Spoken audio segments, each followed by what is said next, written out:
This week's episode is brought to you by Fairy Godmother Travel. Contact them for all your Disney-related travel needs. Send them an email at communicoreweekly@fairygodmothertravel.com and they'll be happy to send you to the most magical vacation destination in the world. Communicore Weekly. Come on and get geeky with five around boats and five-legged goats. Communicore Weekly. You might get some freaking. You waited all week. I'm sure you already know this. Greatest online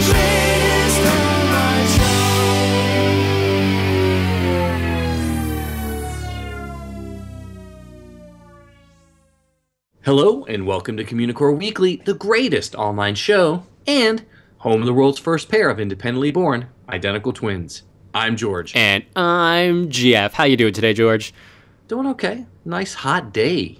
Almost 82. What? Almost insufferable. I think we kind of switched today because it's like 60-something here in Southern California. Yeah. Over the weekend it was in the low 70s. It was beautiful. Are you sure our climates didn't change by accident? It could have been some weird global phenomenon of some sort. You know, I heard Al Gore talking about stuff like that back in the internet? 90s. Yeah, the internet. I heard he invented it in podcasting. Al Gore invented podcasting. You heard it here first on Communicore Weekly. The greatest Al Gore show. Let's say how well that worked. That's going to be a theme Sitting episode in at some there. point, I guarantee you, and we apologize in advance. It'll be when we look at the vice president, the Hall of Vice The Presidents. Hall of Vice Presidents. Yes, You hear Hall that, of Vice Disney? Presidents. Or some other theme park? Get on that. some second-rate people do the Hall of Vice Presidents. If I don't see a Hall of Vice Presidents at, I don't even know a theme park it would be good at, but I need to see one within the next 10 years. So somebody get on that, please. I would very much appreciate it. we should probably go to the segment. I'm okay with that. Let's do that. It's time for Disney History.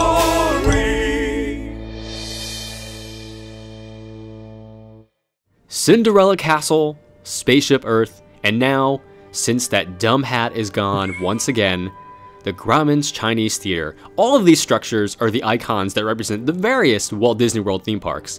And back in 1989, when Imagineers were thinking of their fourth magnificent gates for Walt Disney World, Disney Animal Kingdom, they knew this new park would also need an icon to represent it to the world. But what would this full-day fourth park icon be? That's not the most loaded paragraph we've ever had on this show. It's the most truthful. Okay, so back to the park. The Imagineers, they needed an icon that would show off the message of the animal kingdom with a single glance. And the Tree of Life was the obvious answer. This gigantic tree would represent the abundant plant life of our world, and the many animals carved into its bark would symbolize the vast array of animals that call our planet their home. However, the Tree of Life did not start out as the mighty structure that it would eventually become. Now, early designs called for a tree about 50 feet high that would kind of act as a playground for children. And as ideas for the tree began to evolve and grow, a viewing platform was also envisioned within its branches where, guests could kind of survey Safari Village, which is now known as Discovery Island, and everything beyond it. Basically everything the light touches. So in these early concept drawings, you can see people climbing up into the Tree of Life, kind of like the Swiss Family Robinson, but with less Swiss polka going on in the background. See, I could see Mufasa going, son, everything that the humidity touches will someday be yours. So, not that I'm complaining. Okay, so as the tree continued to grow in concept, so did the Imagineers' ideas. One early plan called for a fine dining location to be housed beneath the tree called Roots Restaurant. Roots, not Guroots, because that was still a little bit down the road. Yes. They had a theme. The Tree of Life is Groot. Well, now they should. Kind of. Okay. Anyway. Okay, so obviously this show was abandoned, or the idea for the restaurant was abandoned in favor of a theatrical show. However, placing a restaurant or a theater beneath such a large structure would create engineering problems. The tree needed to withstand hurricane-force winds, and having a large room built directly under the tree's trunk would make constructing a proper foundation difficult. The idea for the Tree of Life came to a standstill until a solution could be found. Now, an answer to the problem came from an educational television program about offshore oil drilling in the Gulf of Mexico. And upon seeing the types of structures used in this kind of endeavor, Imagineers knew what would have to be done to make the Tree of Life work.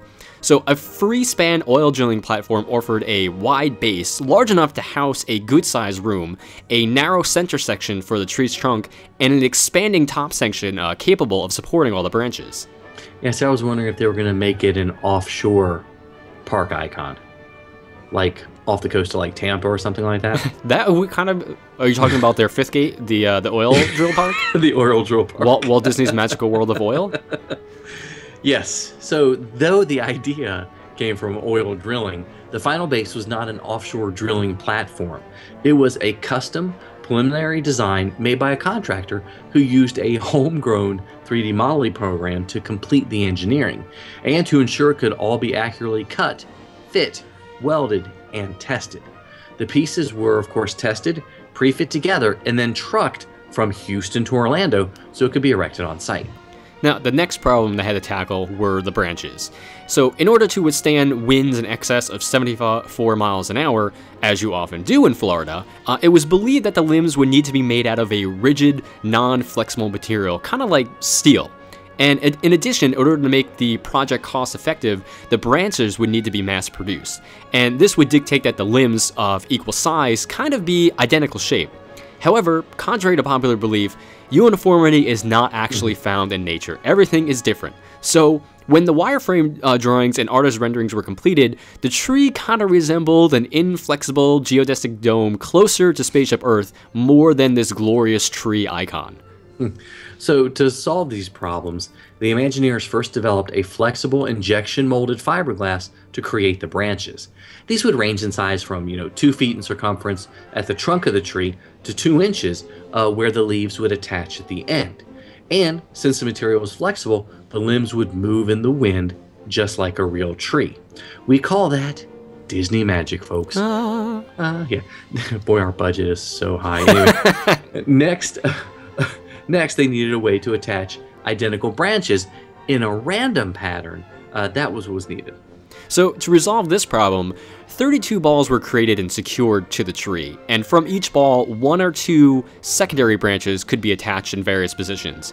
And special expansion joints allow the secondary limbs to move when a breeze passes through them. And from these branches, smaller Tatari bows could be attached, twisted, and turned to create a more natural shape of a tree. And in some cases, branches could be emitted from a standard socket in an effort to create a more kind of chaotic appearance of the tree. So when it was completed, the Tree of Life had 12 primary branches, 45 secondary branches, 756 tertiary branches, and 7,891 end branches.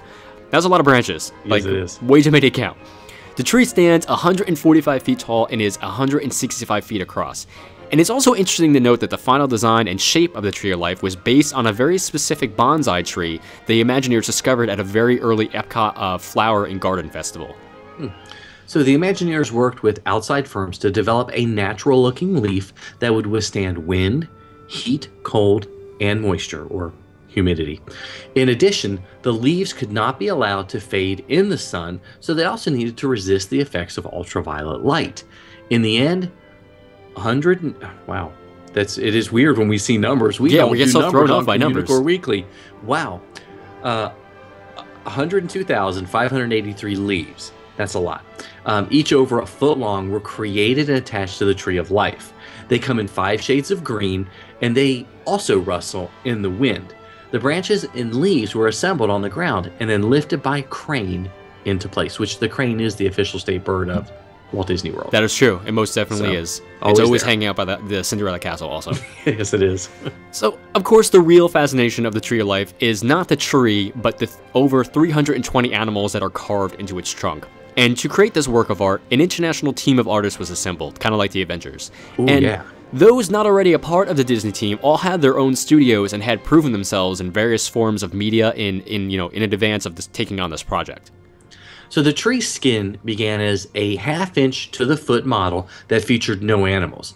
This model only duplicated a rough approximation of what the Imagineers wanted to recreate in real life. The model was then cut into 4-inch by 4-inch sections. Each section was then scored in 1-inch intervals.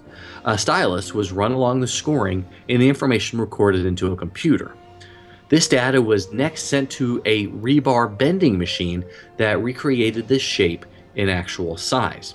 Finally, the rebar was attached piece by piece to the trunk of the tree and welded into place. The attachment of the rebar took 12 weeks to complete. Next, the rebar was covered with a metal lath, a kind of chicken wire type material, and this would act as a skin to which the concrete would be applied. And scaffolding, about 6 feet wide, circled the tree on multiple levels, and this kind of provided the artists with a place to work their magic. The animals were actually carved out of a special plaster-like cement that was applied at a depth of 2 to 4 inches over the first layer of concrete. And the artists worked from the top down, and each could compete approximately a 6 to 8 square foot area within the 6 to 7 hours the concrete was soft enough to sculpt. And that roughly equates to the size of one average size animal. So coloring and texture was also a consideration. Various shades of browns and greens were used to create shadows and depth. When the painting was done, a final coat of polyurethane was added to shield the figures from harmful ultraviolet rays, which would, fade the paint. For texture, 3 types of tree bark were emulated when created the various animals, banyan, oak, and cedar. Samples of each were kept nearby for the artists to kind of look at and study. And for example, the stripes of the tiger resemble the banyan bark, while the octopus's skin is modeled on an oak tree. Now, no particular scale was used when adding the animals to the tree. For example, there is an ant as large as an ape's face elsewhere on the tree, and that'd be scary. It is a big ant. Yeah, or a small ape. That's a fair point. They didn't say which was which. Tough but fair. Okay. So yet, despite the disregard to size, the animals all seem to blend together seamlessly. It took a team of 10 artists and 3 Imagineers working full-time for 12 months to complete the carvings. In all, the Tree of Life took over 2 years from the beginning of construction to its finished beauty. Now, the Tree of Life is a magnificent structure, and I never get tired of looking at it, and no, that is not what makes it a full-day park. Many people often wonder if the tree is real, which to me is the sign of a perfect Disney magic working correctly, and it's just a gorgeous piece of art, and I love it, and full-day park. That's it. Okay, well, we would like to know what you guys think about the Tree of Life, or if you had any experiences with it, or just want to rhapsodize about your favorite gigantic tree? Sure. Maybe? Yeah, that'll work. Okay. Or if you want to agree with me. Yeah. So call us on the Communicore Weekly Hotline at 424-785-4628. That's 424-785-GOAT. He's a nerd, he's a geek, but we all like to hear him speak. So listen up to the words from his speech. It's George's Book of the Week. How do I love Disneyland? Let me count the ways. No, guys, sorry, this is not the Communicore Weekly Poetry Hour. I was really waiting for, the Roger Rabbit continuation of that. 1,000, 2 1,000. Oh, speaking of Roger Rabbit, sup, Corey? Nailed it. We got to. So, okay, so we're not looking at the Any Famous Sonnets and changing them to suit our Disney needs, but we are here to review Chris Strotter's latest book, The Disneyland Book of Lists. And I did review Strotter's other book, the Disneyland Encyclopedia, and that book from 2012 quickly became an indispensable title that I refer to often. Yes. And it made my list of the top 10 Disneyland books, because I can make my own list as well. And it was one of my favorite books of the year in 2012. So this book, right off the bat's got to be good, right? I got to be honest with you. I have to be. I usually find these list things really hokey. Especially now on the internet, because every day I feel like BuzzFeed has 21 things you need to know before you turn 35. Don't tell me what I need to know, BuzzFeed. I'm doing fine on my own. But that's Are you? Tough but fair. So I was a bit apprehensive when Chris's book came, but thankfully though I was really pleasantly surprised by it. I mean, I think he did an excellent job. Yeah, so a little bit of technical details. He offers the reader, which would be us, over 250 lists that look at everything imaginable about Disneyland. And it's really amazing to think that someone could come up with 250 lists about our beloved theme park. I could barely come up with one. Oh, I was going to just go random about bathrooms or churros or something like that, but that's okay. The lists that Strotter has made are mostly based in fact, but he'll throw in a few that reflect his own opinions. But, that's sort of, even as he stated, that's what a curated list of lists is all about. Yeah. So there are 12... I mean, I don't know if I call them chapters per se. I'll call them 12 lists of lists in the book, perhaps. With all the lists, relating to whatever the theme of that chapter, quote unquote, is. There's lists about Walt himself, the history of the park, geography, shops, pop culture, and they really round out the book and they give it a very overall entertaining yet very informative feel. Yeah, I found the lists very accessible. And very intriguing. They really kept me reading. I mean, for one, who doesn't want to know the 16 splendid Disney restrooms? We all do.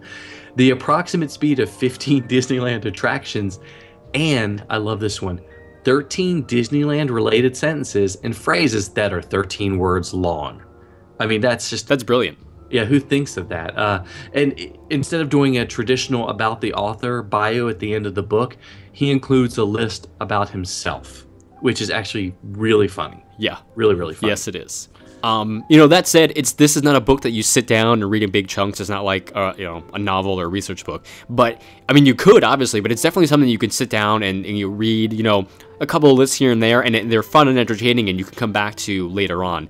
And it's a nice, easy read, and I really, really enjoyed it. I mean, where else am I gonna find the locations of where an owl is hiding, so I can warn Mickey to stay away from his natural predator all over Disneyland? Yeah, I was wondering. That's probably not the what the intention Chris had when he wrote the book. Probably not. Especially, I'm thinking an owl big enough to take away Mickey Mouse. That is a gigantic owl that I do not want to meet in a dark corner anywhere. Yeah, not at all. So, okay. Well, what? Was that an owl? Oh, I guess. I don't know. Yeah, I thought you hooted or somebody hooted. It was me. Oh, okay. Yeah, our effects, I didn't think they had gotten that much better. Sorry. Anyway. We clearly didn't. Yeah. Well, let's jump back into the book. The Disneyland Book of Lists enjoys a good joke or two, not unlike two really good-looking podcast hosts that you might know, and still retains its authority, just like us as well. Because people will respect our authority. I see what you're doing here, and I like it. Carry on. Yes. But like us, it's obvious when Strotter is enjoying himself, but you can really rest assured that he has checked out every fact and list for accuracy. And one of my favorite lines from the book, page 14, it says, and this is a quote, Disneyland's first nationally televised list, in quotes, came on July 17, 1955, during the opening day festivities. After christening the Mark Twain, actress Irene Dunn quickly yelled, "We're listing!" when she noticed that the overloaded boat was starting to tilt to one side. And that, my friends, is how you research an awesome Disney book. I think that's wonderful. Also, yeah. I'm going to throw something out here right now, and I'm totally going to throw George off, but we're going to make our own list right this second. And we're going to list the top 5 things other than eating that you can do with a churro. Go. Lead a tour group around with it. Ooh, good one. Have a lightsaber battle. Oh, that's even good, because then you got sugar flying into your enemy's eyes. Heck yes. When it happens. Use it to reach outside the sphere of no touching on rides. Ooh, okay. Like the Imagineers design, so you can hit like the animatronics. I'll take that. Stuff. I'll take that. Okay. Use it to knock somebody's hat off when they're standing in front of you when you're trying to watch the fireworks. Okay, along the same vein, you can use it to knock their iPad down when they're taking photos with their iPad. Nailed it. That's 5. That was a lot easier than I thought it was going to be. That was really scary. I got very frightened when you brought that up. It worked out well. We made the book of the week much longer than it needed to be. That's true. That's a fair point. But it was fun, much like the book. Okay, so speaking of lists, I think this book is definitely going to make my top books of the year list. Boy, I could have said that a little more awkwardly. It would have been even better. But this is the Disneyland Book of Lists by Chris Strotter. Here's another minute that you can't get back. It's the 60-second review. So apparently there was some major blockbuster film that was released and like made like $191 million. I almost said billion. I felt like Dr. Evil. This is not the new Austin Powers, but the Marvel's Age of Ultron, Avengers. Sorry, wow, I'm so excited I can't even get the title. You can't even get it right. We were talking about Scarlett Johansson before the segment, so that's all I'm thinking about right That's now. a fair point. Yeah. Anyways, so the movie's out. We know it's been out for about a week since this review is coming up, and just go see it. That's it. Everyone go home. We're done. Thank you. End of review. Where did you see it? Like in a regular theater? You said. Yes, we saw it in a regular theater. My son can't really do 3D very well. Neither in real life. You should see him drive. Zing. But he won't listen to the show, so it's okay. It's okay. Yeah, we saw it in a regular theater early Saturday morning. It was about half full. Ate too much popcorn, drank too much soda. It was awesome.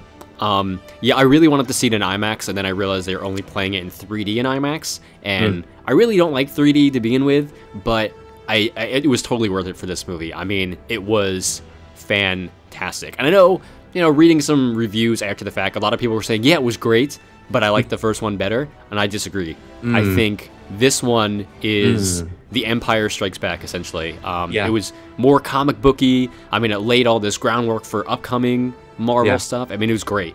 Yeah, and the one thing I noticed, and we talked about a little bit through texting, was this movie was dark. I mean, like, seriously, dark. Yes. The whole time, and it wasn't almost till the end that a lot of light comes in. It did remind me, so that means the Marvel's Avengers 3 is going to have Ewoks in it? Sure.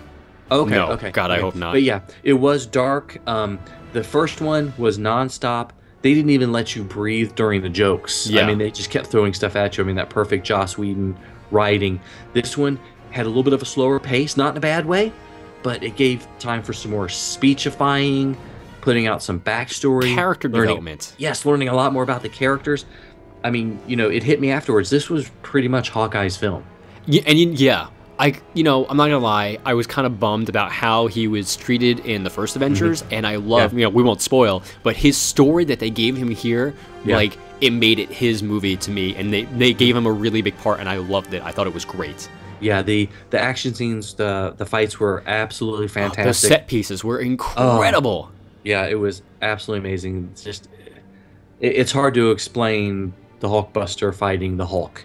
And, was intense. One thing I've noticed in this more than any other Marvel movie is, the Avengers were very concerned about, stopping the threat, but also they were concerned about, we need to save the civilians too. Like, you don't really see that a lot in the other movies, but there was a lot of, okay, let's get these people out of here so we can make sure they're safe and then fight this bad guy at the same time. But to me, that made it much more comic booky and, I guess, more true to the source material.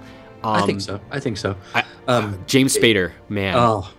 He made Ultron frightening and hilarious at the same time. And believable. And he was almost the perfect anti-hero. You were rooting for him on some level. Yes. And it made it very difficult to deal with some of what happens in the film. But a good friend of ours, whose name rhymes with Macquarie, was upset that his lips moved. And I thought, well, he really had to have a lot of human characteristics. Yes. Even though he was a robot, otherwise it wouldn't have been believable. You needed to have that feeling that he's a real character. I agree. Those special effects were incredible. Story was incredible. Yes, I agree. Not much else we say, but yes, it was fantastic. A different movie from the first Marvels. Absolutely, the first Avenger movie. I keep saying the Marvels. I'm just tied up into it. But like you said, lays the groundwork. I mean, we've got the Inhumans, we've got the Civil War. Yeah, they dropped a lot of names and stuff for upcoming things. We got to go to Wakanda. Yeah, which was great. Hello, which is awesome. I do have to mention this though, because I see a lot of backlash online about the Scarlett Johansson storyline as Black Widow, and how a lot of people were upset about her big reveal, quote unquote, about her backstory, and some people were saying that she was, she became a love interest and who needed saving and nothing else. And, I kind of disagreed. I mean, you can know from the trailer, even if you haven't seen the film already, like, her and Bruce Banner kind of have this thing going on. And I didn't think they made her the love interest that needed saving. I think they made Banner the love interest that needed saving. I thought that was brilliant, and to me, yeah, she didn't get a whole heck of a lot of screen time, but her backstory I thought was very well done. They made Bruce kind of the damsel in distress, and the Black Widow was the one that kind of had to save him, and I loved it. I want to see more of their relationship develop in the future. Yeah, which leads me to a personal request to Kevin Feige personally. We are behind the 10-film arc that will make up a Black Widow film franchise. Yes. Totally behind it. We'll do whatever needs to be done. If it's bringing you coffee or waxing your car, we're okay with it. We can help crowdsource money somehow. I mean, I'm okay with that too. Seriously, honestly, we're how many films into the Marvel Cinematic Universe, and you know, Captain Marvel is going to be the first female-driven you know, Marvel film. I really think there needs to be more. I mean, Scarlett Johansson, I think the Black Widow character needs to have its own film, not just because we love Scarlett Johansson, of course, that's part of the reason too, but I think the character is very strong. Like, she basically is the lead female character in the Marvel Cinematic Universe, without a doubt. Yeah, totally. I mean, obviously, lead female characters work on TV, like the Agent Carter and Agents of S.H.I.E.L.D., so I really think she deserves her own flick at some point in time. Yes, please, and thank you. I think so. So I guess big, gigantic thumbs up from both of us. Big, gigantic Hulk thumbs up. Go see it. Sometimes you might see it, sometimes you don't. Hey, look, what's that? It's a five-legged goat. So this week's GOAT is more of a long-term payoff and one that you need to watch a lot of movies for. You know, in the 60-second review that you literally just listened to, hopefully, about the Avengers Age of Ultron, I said that it basically is, to me, their version of the Empire Strikes Back of the Marvel films. And I'm not alone, because Kevin Feige, the president of Marvel Studios, is a massive Star Wars fan. And he has said recently that he feels like the Phase 2 of the Marvel films overall kind of is like their Empire Strikes Back. And to kind of further this connection even more, well, remember in Empire Strikes Back when Luke has his hand cut off by Darth Vader? I know, sorry. Spoiler. Spoiler.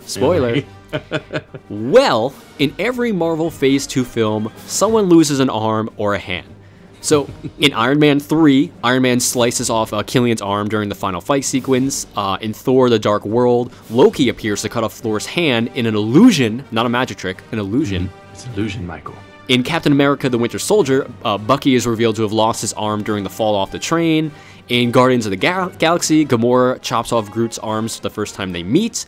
And Avengers: Age of Ultron, well, spoiler, but Ulysses Claw gets his arm ripped off by Ultron. And with Ant-Man, the final Phase 2 film coming this summer, kind of have to keep an eye out to see who's going to lose an arm there. I'm not entirely sure who is going to be. Somebody could lose 6 arms. They could, because they are an ant. They are an ant. So we'll have to report back on that one when it happens. But yes, go back and watch that, where everybody is just losing their arms and hands left and that's right. like a 12-hour, 5-legged goat. Hey man, if you got the time. Oh, I know. I'm going to do that in a minute. Anyway, no, you're not. That's 12 hours. I know. I got to go to work and sleep and everything else. So that's okay. Your boss won't care, guys. Just tell him we said it was cool. No, sorry, I can't come into work today. I got to watch 12 hours of Marvel films to see people's hands and arms get cut off. That's important. No big deal. Speaking of important, let's jump over to this week's prize winner. I'm so glad you didn't say, speaking of arms coming off. Ow! This week's prize winner of the year or so millionaires. I can't. Oh my god! I totally. The year of a million or so limited time cadets. We both kept trying to say it. I can't yell at you for that anymore because that is the first time I messed it up. I am so sorry. Okay, so in order to enter the prize, just the prize giveaway, which we're going weekly until the end of season 4 this year, you just need to send an email to communicoreweekly@gmail.com with your name, your address, obviously, so we can mail you something, and your birthday, because we're sending out other things as well. Yes. And we've given out a ton of prizes so far to some very happy cadets. Yes, we have. There's a few we haven't heard from, but we hope they're happy. We hope they're happy, period. But there's only a few, so anyway. But this week's prize. So this week's prize is a Disney Cruise Line prize pack, sponsored yet again by Fairy Godmother Travel, and it is from the Fantasy Cruise Ship inaugural Vinylmation set. So thank you to Fairy Godmother Travel for sponsoring this week's prize. And the winner this week is Amantha R. from Anaheim, California. Yay! Hooray! Congratulations, Amantha. We will actually, Miss Teresa Corey from Fairy Godmother Travel will be sending you your prize very shortly. And when I told her that you were the winner, she thought it was funny because she saw you this past weekend. Oh, wow. That's Nailed almost odd. Nailed Pretty it. impressive. Nailed it. Pretty impressive. So, okay. Well, thank you guys so much for watching and listening to another episode of Communicore Weekly. Yes, please leave us a comment on wherever you're watching or listening to the show, whether it's iTunes or YouTube or wherever. Let us know what you think. Yep. And email us at communicoreweekly@gmail.com, just to say hey or to enter the contest. And also like us on Facebook at facebook.com/CommunicoreWeekly. Yep. Follow us on Twitter and Instagram because we're invading all social networks except Pinterest. We don't understand Pinterest. I don't get that one. Yeah. I'm at Imaginerding and he's at Jeff Heimbuck. And of course, give us a call on the Communicore Weekly Goat line at 424-785-4628 and let us know how Pinterest works. Please. Don't forget you can visit CommunicoreWeekly.com, which has been redesigned by Mr. Kevin Legg. We love it. Thank you, Cadet Kevin. But we've also got the new Communistore up. It's CommunicoreWeekly.Spreadshirt.com, and we've got some awesome shirts there. Yes, we do. Faster turnaround time, a little cheaper prices, so definitely check them out. And kid sizes, finally. Yay. Finally. Also, be sure to send us a self-addressed stamped envelope to Communicore Weekly, P.O. Box 432, Orange, California, 92856. And I just found all the cadet membership cards and stickers, so I will be sending the backlog out this week, I promise. That's right, the great move of how many miles was it? 2.57. Wow, that's terrible. You can always support us on patreon.com. We would love your support. Just visit patreon.com/Communicore Weekly. So for Jeff Heimbuck, I'm George Taylor. And for George Taylor, I'm Jeff Heimbuck. Thanks so much for listening, guys and gals. We'll see you next time on Communicore Weekly, the greatest online show.